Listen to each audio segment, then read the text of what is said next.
Oro, caballo y hombre de Rafael F. Muñoz, relato de la Revolución Mexicana. Como en Casas Grandes terminaba la línea férrea, los villistas que se dirigían rumbo a Sonora bajaron de los trenes echando fuera de las jaulas la flaca caballada y después de ensillar, emprendieron la caminata hacia el cañón del Púlpito. La llanura estaba oculta bajo una espesa costra de nieve endurecida que crujía a la presión de las herradas pezuñas de los animales. A veces estos resbalaban y caían sobre el húmedo colchón blanco e interminable. Los jinetes se levantaban sacudiéndose y si la bestia había quedado tirada en el fango helado, con las manos le cerraban la nariz y el hocico para que en un supremo esfuerzo por libertarse y respirar, el animal volviera a ponerse sobre sus cuatro patas. Qué poco amiga del hombre es la tierra nevada, agradable solamente en las pinturas alegóricas de Nochebuena. No se ve el terreno que se pisa. Los pedruscos del camino apenas hacen una levísima ondulación en la cáscara de confeti cristalizado a bajo cero. Los peatones dan traspiés y tocan el suelo con rodillas y manos. Las armas se hunden en la nieve. Se moja el costal con pinole que tenía que servir de alimento por toda la semana. Entran esquirlas de hielo por todas las aberturas de la ropa y hay que soltar algunas maldiciones para calentarse. Luego, no se encuentra leña seca para hacer una alumbrada, ni piedra limpia para sentarse a descansar un rato. Aún bajo los pinos, cedros y encinos de copas anchísimas hay nieve. No queda sitio para tender una manta y acostarse. Aun cuando la tormenta haya cesado, el viento hace caer los copos detenidos en las ramas y bajo los árboles siempre está nevando. El deshielo es cruel, aún más que la tempestad. Hace más frío y casi siempre más viento que levanta la punta de las bufandas, el vuelo de los capotes, la vuelta de las pelerinas y se cuela a través de las ropas hasta el pellejo. No hay que rajarse, muchachos, síganle, que ya verán cómo para adelante está peor. Y los deshilachados restos de la fastuosa División del Norte, los poquísimos que no se habían rajado después de los combates de Celaya, echaban para adelante a buscar lo peor, con movimiento de hombros que decía, ¿qué más da? Y una contracción de labios que era desdén para la vida y reto a la muerte. Frente a Casas Grandes, a poco trotar, hay una laguna extensa, pero poco profunda, casi una charca donde el viento no hace oleajes, rizando apenas la superficie pantanosa, que semeja un cristal ahumado, porque bajo 1 metro de agua el barro negro y arrugado da idea de la piel de una gran bestia que estuviera dormitando dentro de la laguna. En algunas partes, donde el agua era menos, el bajo cero había puesto a la ciénaga un cascarón de hielo. El grueso de la columna se desvió, prefiriendo hacer un gran rodeo por tierra firme que atravesar la sospechosa calma de las aguas oscuras. Pero un grupo de villistas, 6 o 7, bien montados en caballos de alzada, con gruesas mitazas que les cubrían hasta la mitad del muslo y ropas de invierno, entre las que no faltaban los característicos suéter rojos, se decidieron a marchar en línea recta a través de la charca. A la cabeza del grupo iba un hombre alto, con el sombrero tejano arriscado en punta sobre la frente, tal como lo usan los ferrocarrileros, los del riel. Rostro oscuro completamente, afeitado, cabellos que eran casi cerda, lacios, rígidos, negros. Boca de perro de presa, manos poderosas, torso erguido y piernas de músculos boludos que apretaban los flancos del caballo como si fuera garra de águila. Aquel hombre se llamaba Rodolfo Fierro. Había sido ferrocarrilero y después fue bandido, dedo meñique del jefe de la División del Norte, asesino brutal e implacable, de pistola certera y dedo índice que no se cansó nunca de tirar del gatillo. Los caballos andan mejor en el agua que en la nieve, dijo, y metió espuelas. El animal dio un gran salto, penetró en la laguna, levantando un abanico de agua con cada pata. Siguió adelante, braceando a 1 metro de alto y chapoteando con regocijado estrépito. Este es el camino para los hombres, que sean hombres, y que traigan caballos, que sean caballos. Adelante. Los otros lo siguieron haciendo ruidos de cascada. Fierro iba cargado de oro, monedas americanas de $20 conocidas por ojos de buey. Inflaban un cinturón de los llamados de víbora que el bandolero llevaba apretado poco más abajo que la canana de la pistola. Oro en los bolsillos abultados del pantalón, oro en el pliegue que hacía la camisola al voltearse sobre el cinturón ajustado. Oro en las cantinas de la silla de montar, hinchadas hasta el máximo. Oro en bolsa de lona, colgadas de la cabeza de la montura. Una coraza de oro, un blindaje de oro, kilos de oro.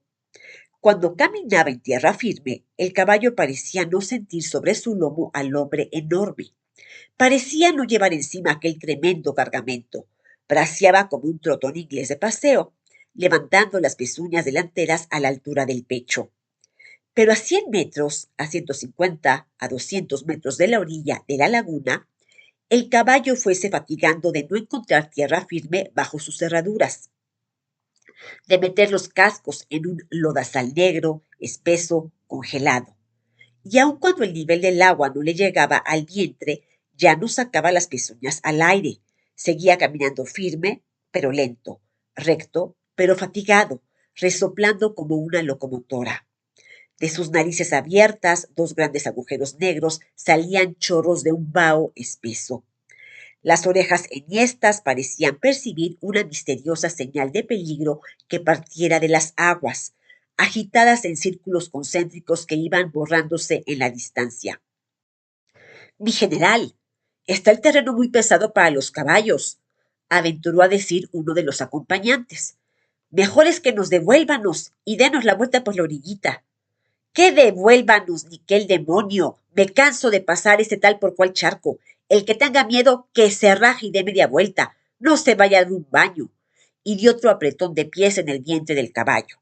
Las puntas de las espuelas hirieron la piel, abriendo dos hilillos de sangre, y el animal se levantó sobre las patas traseras, quedando casi vertical. Fierro se apoyó en la teja de la silla, pegó la cabeza al cuello del animal y con el puño cerrado dióle un golpe entre las dos orejas. ¡Mula! ¡Malnacida! El caballo volvió a caer sobre sus cuatro patas y se vio entonces que el agua le llegaba al vientre. Los pies del hombre, prendidos a los ijares con los hierros implacables, quedaron dentro del agua enturbiada por el pataleo. ¡Cuidado, mi general! El caballo se está hundiendo. Pues va a salir a puritito pulmón. No lo menee mucho, porque se le atasca. Vete a dar consejos a las viejas, yo sé lo que hago. Fuese desarrollando una lucha tremenda. El caballo contra el fango y el hombre contra el caballo. Los demás jinetes no se atrevían a acercarse y habían formado un semicírculo a 5 o 6 metros de distancia. El animal resollaba desesperadamente y en vigorosos movimientos lograba levantar una mano y sacarla del agua, tirando luego un golpe terrible hacia abajo. Pero no encontraba resistencia en el barro y cada vez el impulso de sus músculos poderosos que levantaban las manos era menos eficaz. Se fue hundiendo de la parte trasera y pronto quedó la cola dentro del agua, agitándose violentamente como si fuera un remo cubierto de cerdas. El jinete golpeaba al animal con ambos puños, dejando las riendas sueltas sobre la silla, gritando los más duros insultos y acicateándolo furiosamente en la barriga. Ya se veían en el agua revuelta, espesa de lodo, tonos rojizos de la sangre del caballo que emanaba por los ijares. Mejor bájese, general, yo le presto mi penco. Préstaselo a tu abuela, que lo necesita más que yo. Llegó el momento en que el animal no pudo desprender las manos del lodo. Debía tenerlo ya más arriba de la rodilla porque el agua le llegaba hasta la mitad del cuerpo. Quedó un instante inmóvil, dando unos bufidos que parecían respuesta a los insultos que le seguía diciendo Fierro, y entonces fue cuando éste pensó en desmontar. Volvióse hacia las cantinas de la montura, ya al nivel del agua, y sacó sendas bolsas de oro. Tomó los dos costales amarrados a la cabeza de la silla y echándoselos en el brazo izquierdo, levantó la pierna derecha sobre el lomo del animal y la sumergió en el agua tratando de tocar fondo. pero el pie se le hundió en el barro que parecía mantequilla, y él quedóse prendido de la cabeza de la silla con la pierna izquierda doblada sobre el estribo. Sintió miedo, un miedo espantoso de quedarse ahí siempre, con su caballo y con su oro. Volvió los ojos hacia sus hombres con una intensa angustia. Todos estaban muy lejos para tenderle la mano, y se habían quedado inmóviles por temor a correr la misma suerte que él, y los demás de la columna, muy lejos a la orilla de la laguna tersa y oscura como un espejo ahumado, continuaban su marcha a rastras sobre la nieve, preocupado cada uno de ellos por su propia marcha, mirando hacia abajo para evitar los pedruscos y los hoyancos y sin dirigir una ojeada al grupo que se había atrevido a pasar en línea recta el manto de agua. ¡Epa, imbéciles! A ver si hacen algo. ¿O qué? ¿Piensan dejarme aquí atascado en el zoquete? ¡Buíganse! ¡Denme un jalón! Pero aquellos hombres no se movieron. En varios metros alrededor del caballo que se sumergía y del jinete pálido por la angustia, el cieno estaba removido por los desesperados esfuerzos que hacía el animal para escapar del peligro, y quien se hubiera atrevido a avanzar en esa zona cayera también prisionero del fango movedizo y profundo. Así, los demás jinetes se limitaron a dar consejos. No se mueva mucho. Párese arriba de la silla. Tire todo el peso que traiga encima. Procure venirse a nado. Uno sacó la pistola y para avisar a la lejana columna del peligro en que Fierro se encontraba, disparó al aire los 6 cartuchos del cilindro.